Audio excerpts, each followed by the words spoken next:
तो सीजन 1 में हमने देखा था कि हैकाओ प्राइवेट एकेडमी एस्टेब्लिश्ड हुई थी 122 साल पहले एंड इस एकेडमी में स्टूडेंट की रैंक उनकी गैम्बलिंग स्किल के बेस पर दी जाती है, ना कि वो पढ़ाई एंड स्पोर्ट्स में कितने अच्छे हैं। एकेडमी में कई सारे स्टूडेंट्स विनिंग एंड लूजिंग के बीच में फंसकर हाउस पेट बनकर रह जाते हैं अपनी पूरी लाइफ के लिए। तो कई स्ट्रगल करते हैं और कुछ ऐसे भी लोग हैं जो गैम्बल पैसों के लिए नहीं खेलते। एंड जब से यूमिको नाम की लड़की इस एकेडमी में आई है तब से गैम्बल किस तरह से चेंज हुआ है ये मेरे को आपको बताने की जरूरत नहीं, क्योंकि हम सीजन 1 में देख ही चुके हैं। और अगर किसी ने सीजन 1 नहीं देखा तो पहले सीजन 1 देखो, डिस्क्रिप्शन में आपको लिंक मिल जाएगी पूरी प्लेलिस्ट की, जहां हमने काकेगुरी सीजन 1 को डिटेल में एक्सप्लेन किया है। और एक छोटी सी रिक्वेस्ट, अगर आप चैनल पर नए हो तो चैनल को सब्सक्राइब करना मत भूलना। आपकी एक लाइक एंड सब्सक्राइब मेरे को बहुत मोटिवेट करेंगे। एरिमी मोशिबामी नाम की एक लड़की यूमिको और मिडारी को फिंगर गिलिटिन गैम्बल का प्रपोजल देती है। इस गेम में दाव लगाकर अपनी अपनी फिंगर इस मशीन के अंदर डालेंगे, उनकी फिंगर के ऊपर एक ब्लेड होगा और वो ब्लेड इन 20 धागों में से एक से कनेक्ट होगा और उनको एक एक करके धागे काटने होंगे। अगर गलत धागा काटा तो उनकी उंगली भी कटेगी, जिसकी उंगली कटेगी वो हार जाएगा। गैम्बल के बारे में बताकर एरिमी उनको डराने की कोशिश करती है, क्योंकि शरीर के एक अनमोल अंग को खोना एक मूलभूत मानवीय डर है। बट यूमिको एंड मिडारी और भी ज्यादा एक्साइटेड हो जाती हैं गैम्बल खेलने के लिए। रियोटा सोचता है इस गेम में फर्क नहीं पड़ता कि तुम कितने ज्यादा दिमाग वाले हो, इस गेम में सिर्फ डम लक चाहिए। फिर वो एरिनी से पूछता है ये मशीन तुमने ही बनाई है तो तुमको तो पता ही होगा कि कौन सा धागा उस ब्लेड से कनेक्ट है। एरिमी रियोटा को स्मॉल फ्राई बोलकर शांत रहने को बोलती है। वो बताती है कि इसमें लगे हुए बॉक्स को ओपन करते ही ब्लेड से कोई भी धागा अटैच किया जा सकता है बहुत ही इजीली। तो गेम स्टार्ट होने से पहले इस गेम की डीलर इनाहो यामातो इस बॉक्स को फिक्स कर देगी अपने अकॉर्डिंग, जिससे रियोटा सेटिस्फाई हो जाता है। फिर एरिमी इनाहो को परखने के लिए उससे कहती है ये पूरी तरह से तुम्हारे पर डिपेंड करता है कि कौन जीतेगा। तो वो डीलर उसको कहती है ओ अच्छा, तो तुमको ऐसा लगता है, मैं इलेक्शन मैनेजमेंट कमेटी से हूँ और मैं वही करूंगी जिसके लिए मैं जानी जाती हूँ। मैं एकदम न्यूट्रल हूँ, मैं किसी की भी साइड नहीं हूँ। डीलर उन सबको बाहर वेट करने को बोलती है 2 मिनट के लिए, ताकि वो उस मशीन को चेक कर सके इसमें कोई गड़बड़ी तो नहीं है। बाहर मिडारी कुछ कहती है तभी यूमिको रियोटा के पीछे छिप जाती है। वो मिडारी से दूर रहने की कोशिश करती है जब से उनके बीच में मैच हुआ था। वो डीलर उस मशीन का इंस्पेक्शन कर उसको सेट कर देती है इनके बीच खेले जाने वाले मैच के लिए। यूमिको डीलर से कहती है तुम्हारे इंस्पेक्शन के बाद आपकी वजह से अब हम गेम को एंजॉय कर पाएंगे, क्योंकि इनहाउ की वजह से कोई प्रॉब्लम नहीं होगी इस गेम में। वो गेम स्टार्ट करते हैं। तीनों अपनी अपनी चिप्स दाव पर लगाकर तीनों उस मशीन के अंदर उंगली डालते हैं। पहली बाजी मिडारी चलती है। वो बहुत जोश के साथ यूमिको को कहती है तुम्हारे साथ दोबारा गैम्बल खेलने में मजा आएगा, बट इस बार ये दोनों ही सेम टीम में है तो रिस्क भी सेम है दोनों का उंगली कटने का। एक ने भी गलत धागा काटा, समझो दोनों की उंगली कटी। मिडारी एक धागे को काट देती है बट वो धागा ब्लेड से कनेक्ट नहीं होता। उसके बाद यूमिको बहुत सोच समझकर एक धागे को काटती है और इस बार भी उनकी उंगली नहीं कटती। एरिमी मन ही मन सोचती है ये लोग इतने शांत कैसे हैं, इनको डर नहीं कि इनकी उंगली कट जाएगी। उसने यूमिको के बारे में चर्चे सुने ही हैं, इसलिए वो मिडारी से पूछती है कि तुम गैम्बल क्यों खेल रही हो, तुम एक बार बहुत बुरी तरीके से यूमिको से हार गई थी, इसलिए तुम यूमिको के साथ उंगली कटने का रिस्क शेयर करके उससे रिवेंज लेना चाहती हो। तो मिडारी कहती है हाँ शायद ये रिवेंज ही है, यूमिको ने मेरे को बहुत वेट करवाया अपने साथ गैम्बल खेलने के लिए, अब वो सेम रिस्क लेगी जैसा मैं चाहती हूँ, उंगली कटने का। अब बारी आती है एरिमी मोशिबामी की और वो भी एक धागा काट देती है और इस बार भी किसी की उंगली नहीं कटती।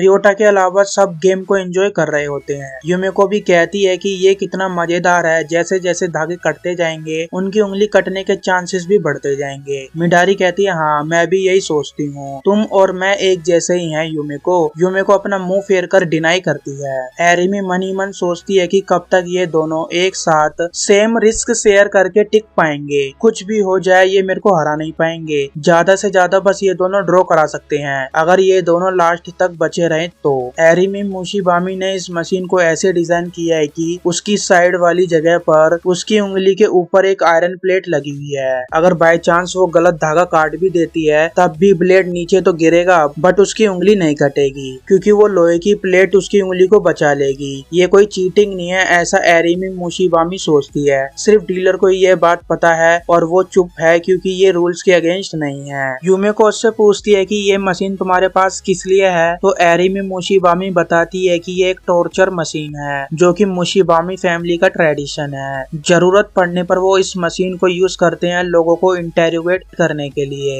एंड ये generation to generation pass down की जा रही है मुशीबामी फैमिली में। इस टॉर्चर से वो सब बोलते हैं जो वो बुलवाना चाहते हैं, सब इंफॉर्मेशन मिल जाती है उनको। यूमिको कहती है कि अगर तुम किसी को कुछ करना चाहो, अगर वही तुम्हारे संग कुछ कर दे तो तुम कंप्लेन नहीं कर सकती हो। यूमिको को पता लग जाता है एरिमी ने जो सेटिंग की होती है इस मशीन में, जिसके लिए एक उंगली को सेक्रीफाइस करना कुछ ज्यादा ही है, जिसके बारे में एरिमी ने मेंशन भी नहीं किया। जो गैम्बल इसने प्रपोज किया, दोनों तरफ रिस्क होना ही गैम्बल होता है। इसलिए यूमिको इन हाउस से पूछती है क्या तुमने इस मशीन को एडजस्ट कर दिया जैसे मैंने कहा था, मतलब वो आयरन प्लेट हटा दी। तो वो कहती है हाँ बिल्कुल, यही तो मेरा काम है। एरिमी सोच में पड़ जाती है इन्होंने क्या निकाला, ये किस बारे में बात कर रहे थे। वो सोच में पड़ जाती है कि उसको डीलर से पूछना चाहिए कि तुम दोनों किस बारे में बात कर रहे थे। यूमिको अपनी बाजी के अकॉर्डिंग एक और धागा काट देती है। अब बारी आती है एरिमी की। यूमिको और मिडारी इतने कॉन्फिडेंस के साथ इस गेम को एंजॉय कर रहे होते हैं और वहीं एरिमी को पसीना आने लग जाता है और उसके हाथ भी कांपने लग जाते हैं। मिडारी कहती है जल्दी काटो, जैसे तैसे करके वो एक धागा काटती है, बट अभी तक ये तीनों ही सेफ होते हैं। अब बारी आती है मिडारी की। वो बहुत ही जोश के साथ धागा काट देती है एंड यूमिको भी अपनी बारी आने पर एक धागा और काट देती है और अभी भी सब कुछ सही चल रहा होता है, किसी की उंगली नहीं कटी होती है। बट अभी इतने सारे धागे कट चुके होते हैं, अब बहुत रिस्क है कि किसी न किसी की उंगली कटेगी। इसलिए मिडारी एंड यूमिको दोनों ही गैम्बलिंग फ्रीक बहुत ही प्लेजर फील कर रही होती है और वो दोनों ही चिल्ला चिल्ला कर प्लेजर फील करते हुए एरिमी से कहती हैं चलो अब तुम्हारी बारी, जल्दी काटो जल्दी काटो। बट एरिमी की फट के 4 हो चुकी होती है क्योंकि वो डाउट में होती है यूमिको को कैसे पता चला उस आयरन प्लेट के बारे में जो उसने इनाओ से बोलकर निकलवा दी। एरिमी मुशीबामी रोने लग जाती है और वो अपनी उंगली निकाल कर गेम क्विट कर देती है। मिडारी कहती है ये गेम तुमने ही कहा था खेलने को, तो अब तुम रो क्यों रही हो। रियोटा कहता है तभी मैं एरिमी को खेलने से मना कर रहा था, ये इन दोनों का सामना अकेले नहीं कर सकती, खास तौर पर यूमिको जैसे कंपल्सिव गैम्बलर का।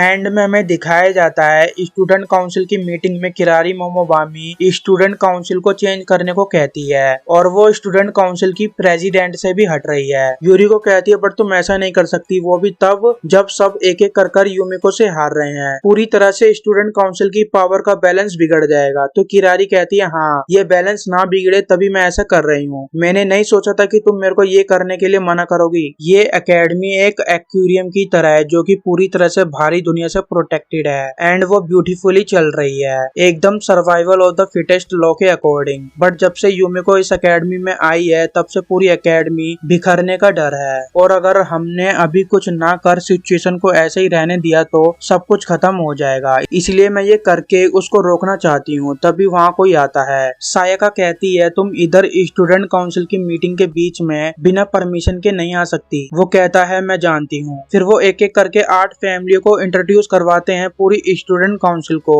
एंड ये किरारी के बिहाफ पर बताते हैं कि ये सभी फैमिली मोमोबामी क्लैन की हैं, जिसको किरारी मोमोबामी लीड करती है और ये सब इस एकेडमी में अपनी स्किल का जलवा दिखाने के लिए आए हैं। इन सब के नाम आपको आगे आने वाले एपिसोड में पता लग जाएगा, जैसे इस एपिसोड में हमको एरिमी मुशीबामी का नाम पता लगा। तो आज का एपिसोड यहीं खत्म होता है। अगर वीडियो पसंद आया तो वीडियो को लाइक एंड चैनल को सब्सक्राइब कर लेना ऐसी और वीडियोस को देखने के लिए। जिसने काकेगुरुई का सीजन 1 नहीं देखा तो आप लेफ्ट वाली प्लेलिस्ट से देख सकते हो और डोमेस्टिक गर्लफ्रेंड एनिमे का रिव्यू देखने के लिए राइट वाली वीडियो को देखो।